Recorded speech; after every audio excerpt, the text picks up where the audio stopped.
the boss line that the food had played in your life? I feel as if we have two brains, and our belly is typically our first brain. When you look around seasonally, typically things that are growing within season are things that the body needs at that time.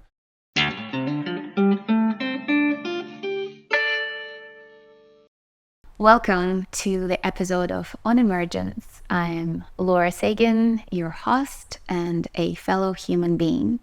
Today, I am in Peru, in a sacred valley in an area called Cauca province. And with me, I have my guest, Zach Khan.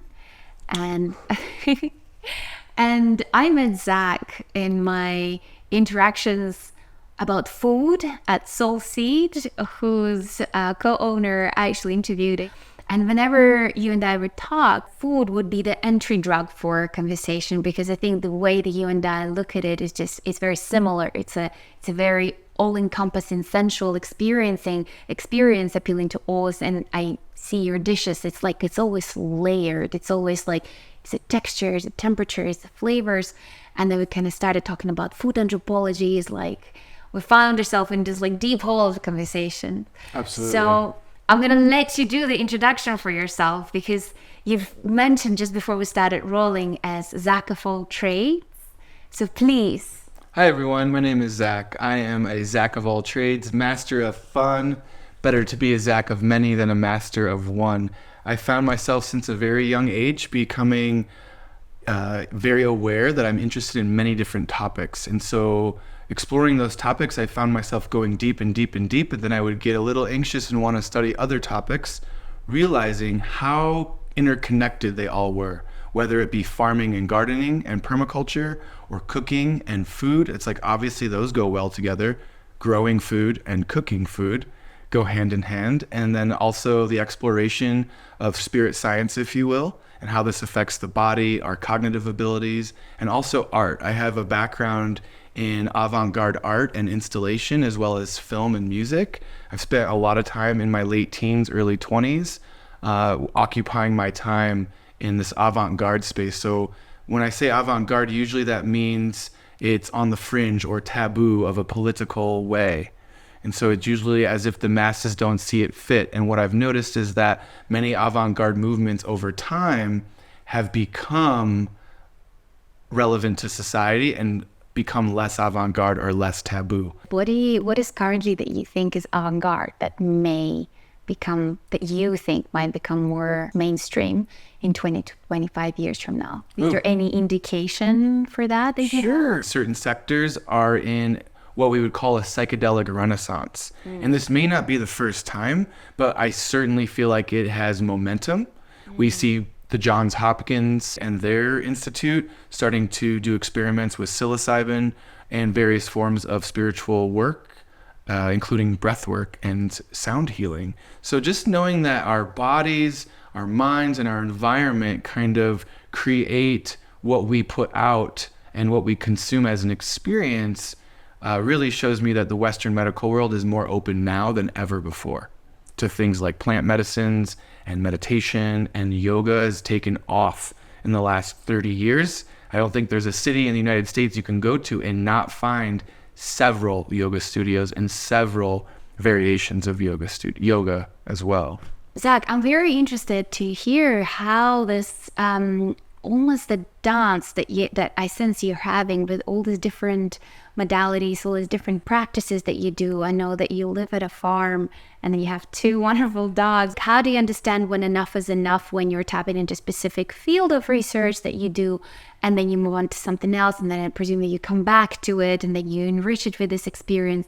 I feel it's kind of like you're expanding, but not in one direction. And what's your experience of that, of being a Yeah. If I can dip into my bag of tricks or expand on them, then I have different modalities to help other people, to help my environment, and to elevate and expand my experience. With that being said, when I look at living with plants and living with animals, gardening and farming, I find myself thinking about the experience that I'm living in a house built of plants. The clothes I'm wearing are coming from plants. The food I'm obviously eating are plants. If I choose to eat animals, most likely they're also eating plants. So I see a lot of this experience we're having as humans to be combined with a plant experience, but not really being acknowledging that or engaging with that. I'm really curious to have a conversation with you about food, because you mentioned even the animals indeed that we eat, they're made of plants and sunshine. Well, actually also plants be essentially sunshine. This is also a tool how we connect to each other as human beings, over a meal, over a dinner in different cultures. When I travel, one of the main focal points is like, oh, what is the food is like? And I know you shared before that your background, you always grew up in that environment. And what is the kind of the baseline that the food had played in your life? The baseline that food has played in my life, I feel as if we have two brains, and our belly is typically our first brain. I feel as if when food is being cooked and just sensing it through the nose, we begin to digest, we begin to salivate, we begin to start the process of digesting food before even putting it into our mouth. When you look around seasonally, typically things that are growing within season are things that the body needs at that time. This is not in our modern day world, right? Where a lot of people are living a more sedentary lifestyle. This would be more of a nomadic lifestyle, or when the body is being used to a point of depleting its energy. Through farming, through being nomadic hunters, through being hunter-gatherers and builders. Certain foods seem to sprout up right when we need them. So for instance, in Northern California, there is a berry season that begins in mid-spring and goes all the way until late fall. It's not always the same berry, but different berries. All of them have antioxidant and immune boosters, as well as vitamin C. So if you think of the body getting hit by the sun and working the physical body quite a bit to where you need nutrients to sustain, and you have these berries popping up around you, it's like nature is telling you this is what we should be eating at this time. So when food grows and where it grows is also an example of how people usually relate to their environment. Visiting my grandmother in Chicago in January and I'm craving an avocado, it's like, well, avocados don't grow here. They don't grow mainly in the United States in January. Maybe I should seek other foods. And so in the winter months, you think of having storage, or you think of the body being a little bit more sedentary or needing to be warmer because it's cold out, especially in the northern hemisphere. So things like root vegetables, carrots, garlic, potatoes, things like this are going to be more frequented in the diet. Not only do they have a longer shelf life, but by keeping them in the soil, you're also preserving them as well. So they can be harvested during the winter months. I've seen snow being a foot high and having to dig down deep into the earth and finding carrots that are ready to go, finding horseradish ready to go, finding potatoes ready to go. And all I did was leave them be in the fall months. Just let them be, and then knowing that the earth is going to store it for me. So then you see things like root cellars popping up where people will put, specifically wine is what they're used for nowadays, but 100 years ago, root cellars were used to keep all types of fruits and vegetables. What are root cellars? Root cellar is roughly a 6-foot deep hole into the earth that you can usually walk into. It's an earthen walled room. It has no sunlight. It stays extremely dry and extremely cool. And so you're letting the earth naturally preserve food by keeping it under earth, instead of having it exposed to the elements of sun, water, which creates mold, things of this nature, bugs and pests and other animals. So by creating a root cellar, you can preserve the food to its peak as well. So you're not degrading the chemical, nutrient, and vitamin profile. Interesting. And then you pick up the, let's say, potatoes, and then you put them back so basically you pick them up and then you put it back into the root cellar. So you would harvest, let's say, potatoes or squash or apples, and at their peak time in the fall, and then you'd put them in the root cellar, and you can have that last and sustain you all through the winter months. So in some cultures where the winter is so harsh and you can't pick food, or maybe there's not livestock or wild game to forage or to harvest or to hunt, you would have a stock of food underground waiting for you when need be. I start thinking about dogs, like burying their bones and then to just like burn. I never heard of that. Absolutely. This is what other animals do. So dogs, yes, will bury their bones for another point in time. You also see squirrels and rodents, for instance, harvesting acorns, fruits, and nuts and burying them under earth for other periods of time as well. Here, living at roughly 9,000 feet in elevation, I've taken a lot from the Karo elders, or the Karo Nation. This is an indigenous tribe of people that have not fully been colonized, and so their ways still continue to this day. So for instance, they have a potato that they call chuno, and chuno is harvested in, here it would be the winter months because we're in the southern hemisphere, so that would be in June or July. And what they do is they harvest these potatoes. It could be many varieties of potatoes, but they go for the small ones. They wet them with water, and then because the sun is out, June, July, August, 12 hours of day, and at night it freezes where they live up in the hills. So they wet them during the day, they cover them with a blanket. In the evening, these potatoes freeze, and in the morning they begin to thaw out. So what they do is they do a dance on the potatoes, and they squish out as much water as they can, and then they cover them again for 3 days in a row. And this is the original form of freeze drying. So once these potatoes have gone through this process, they can then be stored above ground or below ground, but it doesn't matter because the nutrients and the food is locked in to a shell around the potato, and it can last for up to 10 years. My God, it's called 10 years. chuno. So imagine if you had a heavy drought, or if you were being conquered by the conquistadors and you had to be nomadic and couldn't grow a field or have common agriculture, you could take this potato with you and have food all year round, even in the harshest months of the year. And it could be from 2, 3, 4, 5 seasons prior or years prior, and you still have it. They do the same thing here with corn as well. It doesn't last as long as the chuno potato, but it lasts for up to 3 to 5 years. That's why you can buy like a dried corn and like. Absolutely. And typically the way to process it is they would hand grind it into a meal and then cook it in water, and it becomes this really delicious, very stew-like texture as a base. Is it like grits? Kind of like grits, absolutely. Very much stew-like texture, like gritty, kind of like if you had mashed potatoes in a big pot of water and it was to mix in. And this is the base for your meal, but if this is all you have, then this is all you have, and there's plenty of vitamins, minerals, and nutrients to keep the body alive and keep the body going. You mentioned something really interesting, visiting your grandmother in Chicago and craving avocados. I normally live in the Netherlands, and here I am in Peru.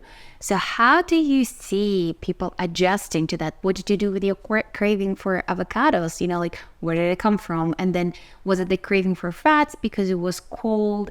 And how to generally, like, what's your view of people dealing with those changes when someone, let's say, goes on holiday or goes and escapes the European or North American winter to more tropical locations? How do you see our human bodies adjusting to these new diets? That's an excellent question. I've also worked on a commercial salmon fishing boat, so I know how raw and or wild food gets to our plate. And so in the United States, a typical or normal meal will travel roughly 1,500 miles to put all the elements onto one plate of food.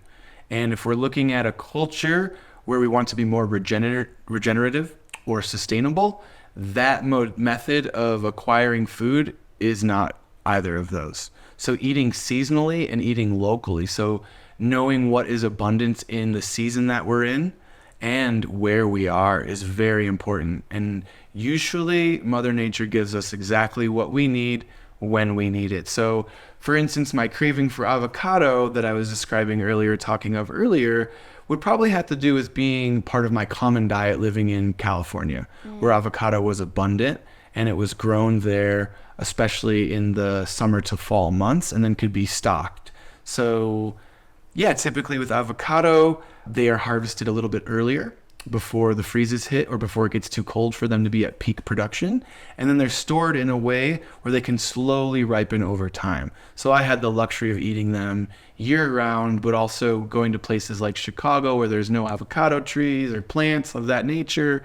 I find myself, craving fats of that kind, but really I think it was just so delicious and beautiful to my way of life that I was like, oh, I gotta have my avocado. I have to go to a Whole Foods, right? But then I start to look around me and I see like other plants that are coming, like, oh, here's huckleberry, or just other foods in the environment that could be utilized, like stinging nettle or dandelion was growing at the time. Maybe not in January, but it was around in the late fall, early spring months. And then being in a place like Illinois in the middle of winter where most of the food grown there is monocropped. So it's heavily soy, wheat, and corn production, which makes the land pretty vulnerable and volatile to disease because only one thing is being grown. So it's a very abnormal, abstract, or backwards way to grow only one variety of food in a huge swath of land. And we see this all over the world. So I feel as if we were to take the environment back into our own hands, it would be creating small farms just in your backyard, just growing something as simple as an herb garden to begin with.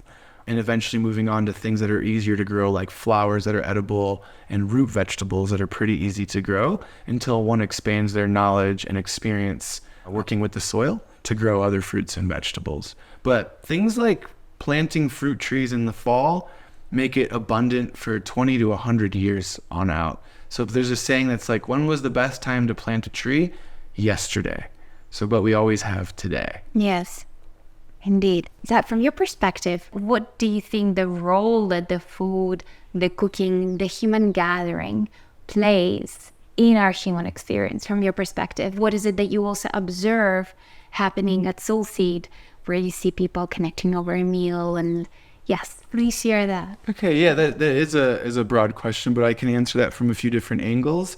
I feel as if we begin feasting with food with our eyes first. It's like when we see something that we're attracted to, or when a plate looks beautiful, it's much more enticing to dig in than to where if you had a lot of dark colored, wet, maybe cold foods on one plate would be like, that's a little bit less enticing, right?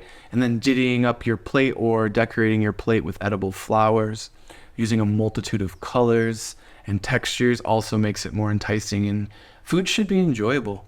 We get to live in this era where we can put so many different things on our plate, even in a small environment. Like living in Peru has been such a beautiful experience because they have all of the divides in nature, right? So we have the ocean that meets the desert, that bumps up into the Andes Mountains, that eventually traverses over into the lower desert, subtropics, and then into the rainforest.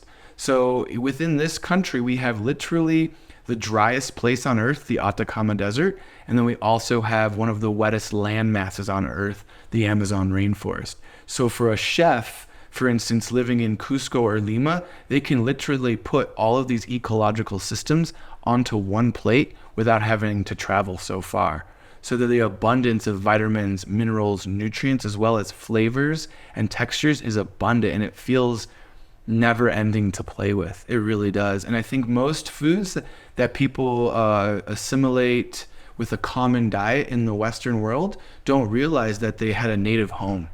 So for instance, when one thinks of Italian food, immediately we jump towards tomatoes. Like tomatoes are such a heavy part of the Italian cuisine.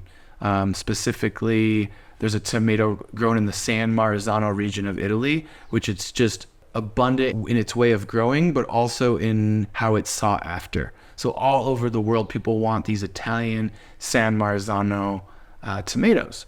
But tomatoes are actually native to Peru. They were first found in Peru and brought back over by Spanish conquistadors. And because they are in the nightshade family is typically assimilated with poison. So the leaves and the stem of a tomato can be harmful to our system, but the fruiting bodies are delicious and nutritious, and we love them. So originally in Italy, it took roughly 300 years for people to catch on. And the story goes that there was a peasant sitting in a main square with a bushel of tomatoes, eating them one at a time, day after day, to prove that it wasn't a fatal food, that it was totally good to go and good for our microbiome. And then eventually it was adopted by the Italians, and now you see it in all forms of Italian, Spanish, and French cooking. Other foods that were native or are native to Peru are fava beans and potatoes. And when I think of the potato, it's worldwide. It's spread worldwide. It helped people survive through famine and survive through disease. And you could talk about the Black Plague in parts of Europe where they were so thankful to have the thriving potato by their side to keep substance and nutrients in their bodies. But they originally originated from this land, from Peru. And with selective breeding, we now have over 5,000 varieties of potatoes that grow in this land. So it's beautiful. And those varieties aren't necessarily grown for flavor. They're grown for the context of the ecology. So certain potatoes grow much better at higher elevation and certain grow better at mid to lower elevation. So if you're living at 14, 15,000 feet elevation, obviously you're going to grow what's more suited to that climate rather than struggling with certain plants that are having a harder time. So to see some of these potato plants take off at that high of elevation is a beautiful thing. And then it can be made into chuno and freeze-dried potatoes and shared all around the world. It's lovely. Absolutely lovely. Do you grow your own food?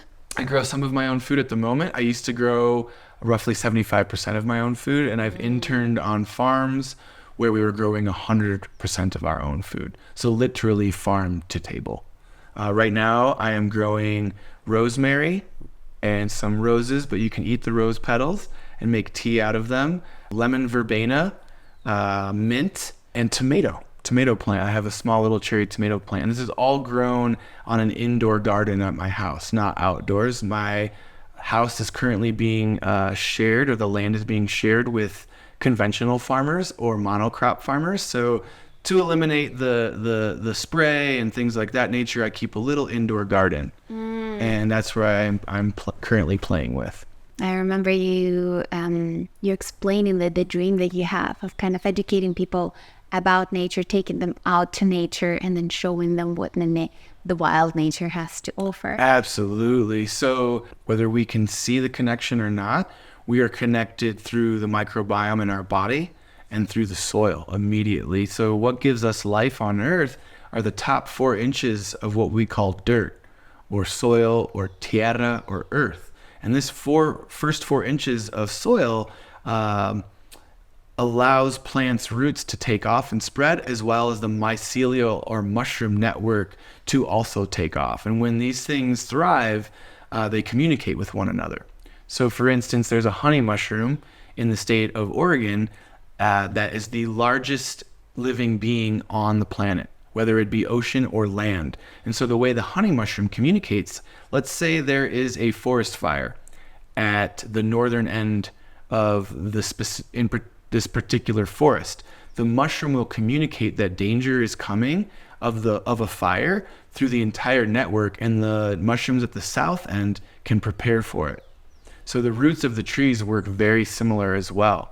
I feel as if we don't recognize plants having consciousness. That's not really in the Western medical and science system, but there's been many, many, many experiments and tests to have proven that this to be true. There's an interconnectedness between all living things and what even we consider to be non-living.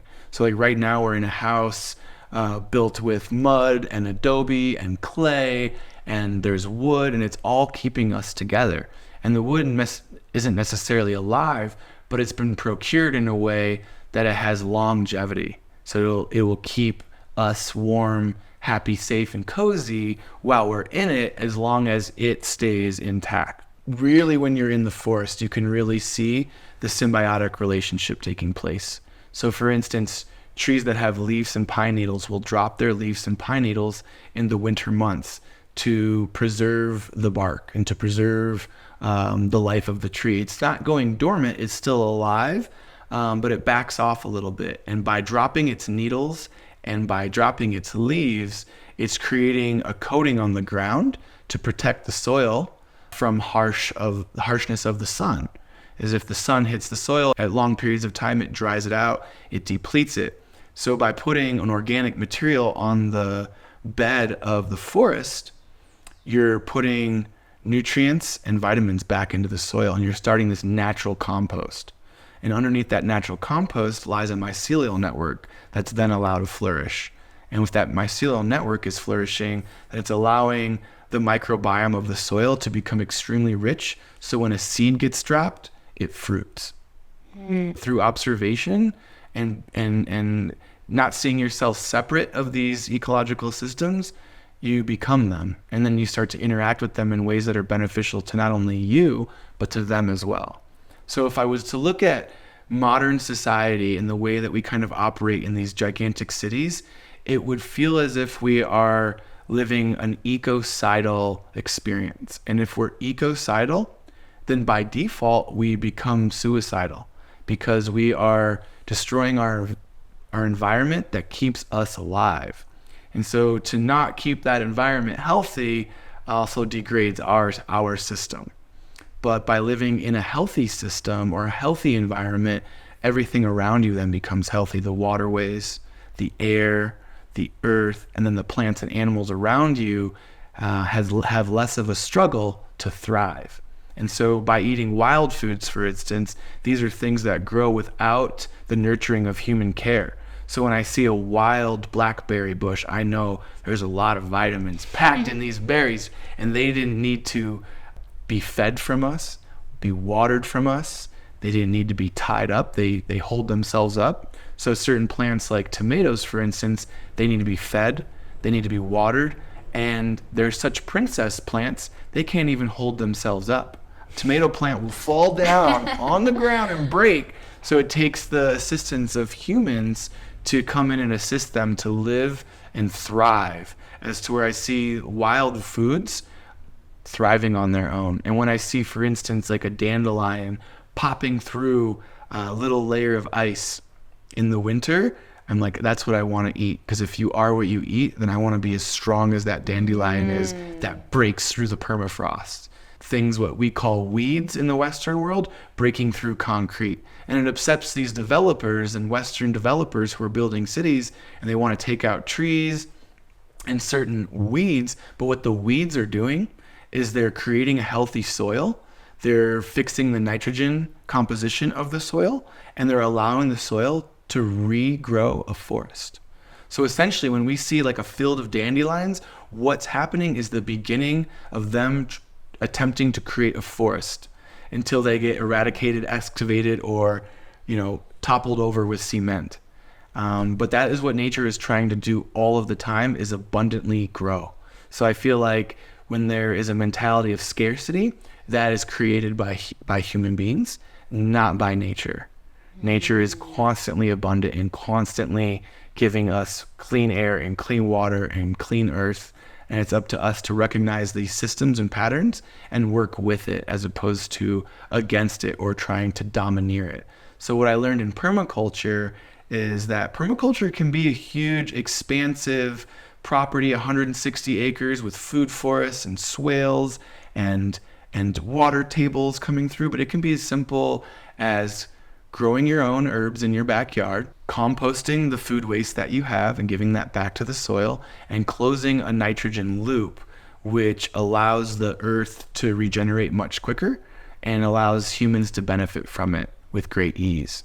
Through certain design systems, we can live in these cities and flourish and have, green areas and food forests and places like that. That's really also what excites me, is that I think more humans are becoming turned on to this natural way of life and the natural world, and they're curious. We're curious. Like, I grew up being taught that putting your hands in the dirt or going out and playing was dirty. And what I'm realizing now is that by living in the forest and having a little layer of dirt on your hands and on your skin is actually building your immune system. It's allowing you to fight off diseases and aid the body with nutrients, vitamins, and minerals for longevity, as opposed to being so clean to where a little bit of the bacteria that we think we don't want can actually get us sick. I read an article recently that parents in Finland were buying organic soil and having their children place their hands in it for up to 20 minutes a day to kind of revamp, reboost, and restart their microbiome. So then they're less vulnerable to sicknesses and diseases and bacterias. I hear a few invitations for people who are kind of trying to improve their lives and living more in sync with with Earth, really, because nature is a bit of a loose term. Because, well, what is nature? Cities are nature, but then also forests are nature, so it's wild nature distinction. So one of the things is eat seasonally to sync in your body to what is around you, and eat locally as well. So if you are traveling, then you go to local markets and see what's there, and then trust that whatever is in season, whatever is being sold at the farmer markets, that is what a human body needs in that locality, in that geography. Absolutely. You hit the nail on the head with that one. So nature is providing for us seasonally, and it's also providing for us locally. So if I wasn't traveling and I was living in one place, nature will give me what I need, usually when I need it, unless I'm living on a place like Antarctica, where very little things grow and need to be grown indoors. And that's the beautiful thing about being human beings, is that I feel like we're the most adaptable creature on the planet. I can't think of another species of plant or animal, maybe the mouse, because it kind of symbiotically or parasitically attaches itself to us and goes wherever we go. But living in places like the equator, in the harsh deserts, living in places like Antarctica, and these harsh, cold tundra environments, humans have been able to utilize the technical knowledge in order to thrive and be alive in these places. It's amazing to see where humans can't go. And now we're going to places like outer space and under the ocean, where we have to bring little parts of our environment with us. We have to bring tanks of oxygen. We have to bring food. We have to bring water that's drinkable. These things aren't available underneath the ocean floor or underneath the ocean, as well as in outer space. So seeing how we're bringing parts of our environment with us to still thrive and be alive in these places is absolutely magnificent. And I do see there being a kind of a counterculture movement in cities where people are utilizing rooftops, harvesting their own water, growing food on these rooftops, and where community gardens have become more trendy than ever before. It also allows young people and students and children to get into the soil where, maybe 30 years ago they wouldn't have access to a garden. But now that there are places in the city that are dedicated to growing food, and there are farmers markets now in every big city in the United States, it's amazing to me. So if the trend has become growing your own food, or at very least knowing your local farmer, riding bikes and thrift store shopping and reusing things before buying new things, I love the trend. Let's be trendy in that way. I love it. And I love what you said about the 4 inches of soil. I feel like that there is a name of a podcast or a name of a magazine of some sort you can see happening. It's like the 4 inches. What is the 4 inches? It's like, well, it's actually the fertile soil. Yeah, absolutely. So if you're find yourself on a creek bed or a river bed, you can actually see those first 4 inches of where plants are growing. And then right underneath it, you'll usually see clay, sand, and silt. And these things are difficult for plants to grow in. So that top 4 inches is so important to the vitality of the human species and all living things, really. One of the things that I've found fascinating living in the woods for a little over a decade was how at first I was a little bit lonely, but I was able to turn my loneliness into lonesomeness through my observation and studies of the plants and animals, to where I literally felt like I could communicate with them on what we would call psychic or telepathic levels. But I no longer saw myself separate from nature, but I saw myself exactly as part of the ecosystem. And I would hear the cacophony of birds in the morning arise and then descend. In the evening, hear the cacophony of critters and creatures come out and then descend. And I felt like I was very much a part of the system and part of the canopy, part of the woods. So one of the things that I'm fascinated in sharing with people is the mystery of life. I feel as if we are in this vast mystery of life that is meant to be experienced, not to be solved. When one is in the mindset of trying to solve something, it is less experiencing. So for instance, in the Western scientific world, when we discover a new species, the first thing we do, whether it be plant or animal or mushroom or what have you, is we dissect it. We very rarely watch it in its natural habitat. What we do is we take it, we murder or kill it, and then we dissect it to open up its innards. But if we were to watch an entire life cycle of this being play out, we would learn so much more about its communication with its natural environment, and how that relates to us. So yeah, I am very interested on taking people out on tours here in the Sacred Valley. And I feel as if, just the title being given in the English name, the Sacred Valley, it really resonates with me. There are places here that are not able to be carbon dated, and we don't know exactly how long they've been around, but it invokes a sense of ancient technology and ancient wisdom from another form of humans that existed before us. And I know that we fly the air like birds and we swim the sea like fish, but I don't think we're exactly walking the earth as brothers and sisters quite yet. And that's a Martin Luther King saying. So I see this all over the world where we have exponential technological abundance, but yet aren't quite to refrain from warfare and things like this. And so I feel like if I can take people out on tours to the valley where they can open up to the vortexes in nature and let the body, mind, and spirit really interact with these environments, they're also interacting with themselves. And for me, I've been able to feel the energy in some of these places so strongly that it was almost tangible. I could almost grab the energy. It was so thick.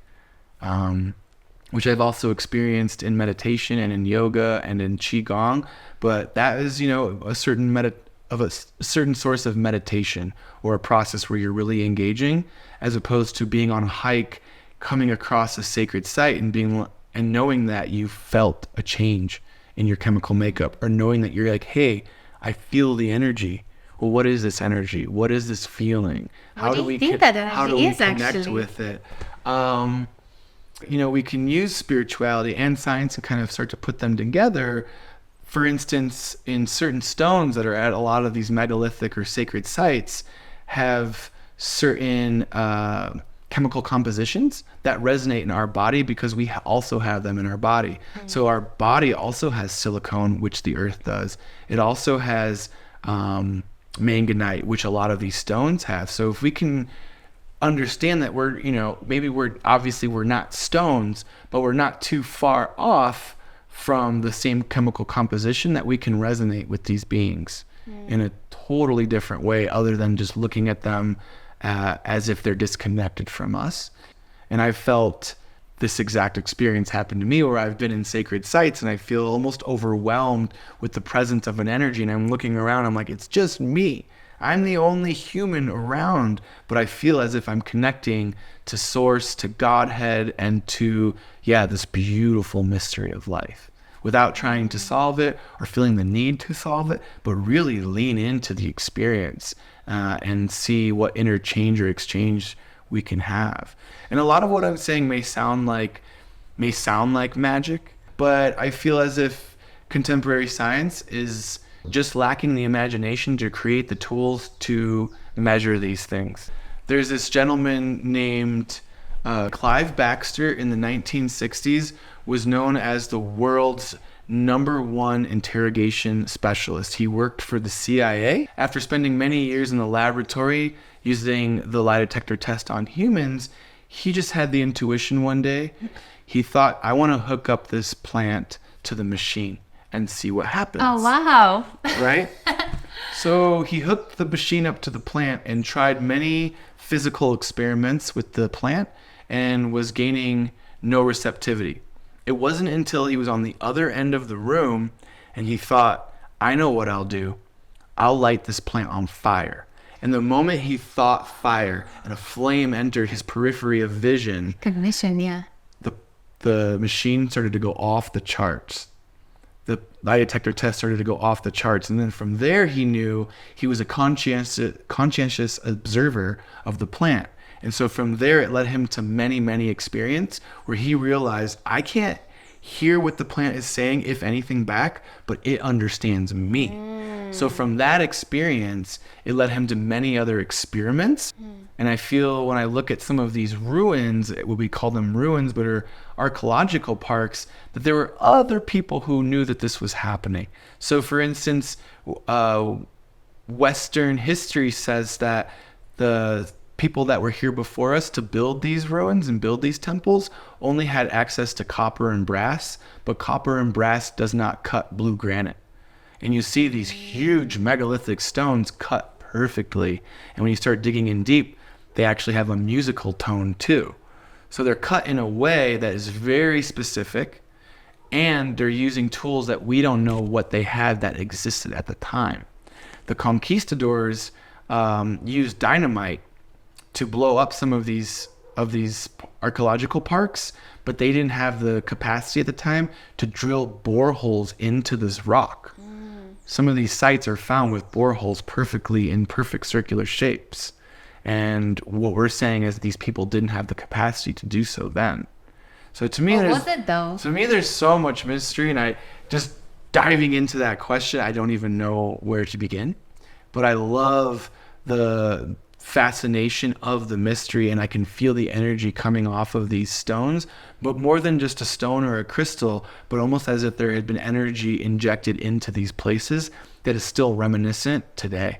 So I feel as if, the more intention we put towards our environment, to what we're consuming, it will enliven us, kind of becoming one with the intention, their environment, and themselves, and putting that trifecta together. It is very beautiful to me.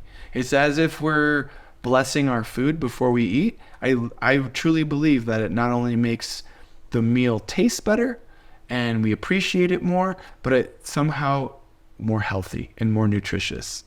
We haven't been able to prove this yet, but I know it to be true. I really, truly, in myself, it's not a belief, it's like an all-knowingness of when I really appreciate something or I'm putting that intention towards something and it comes back into me, that I can feel the vitality more abundant.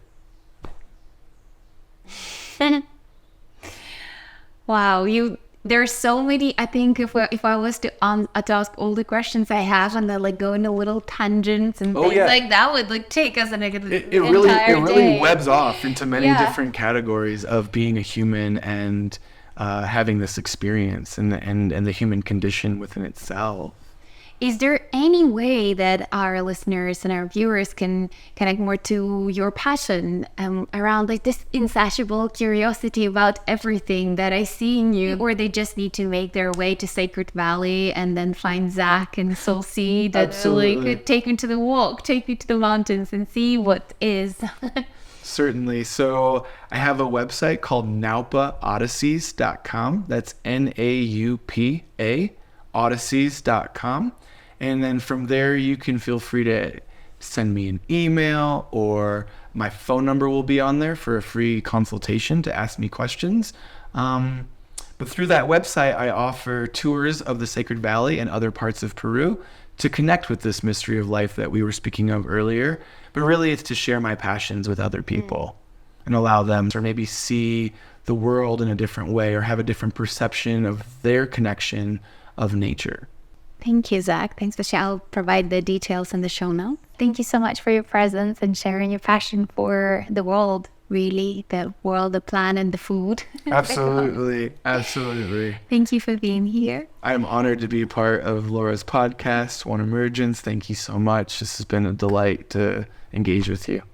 I thank our viewers, our listeners who are tuned in today to listen to this episode of On Emergence. If you're not subscribed already, subscribe to our YouTube channel and follow us on Spotify, and connect to me personally if you have any questions. If you want me to connect you to Zach and you can't find it for some reason, shoot me a message on Instagram. The handle is On Emergence. And as always, I'm Laura Sagan, your host and a fellow human being.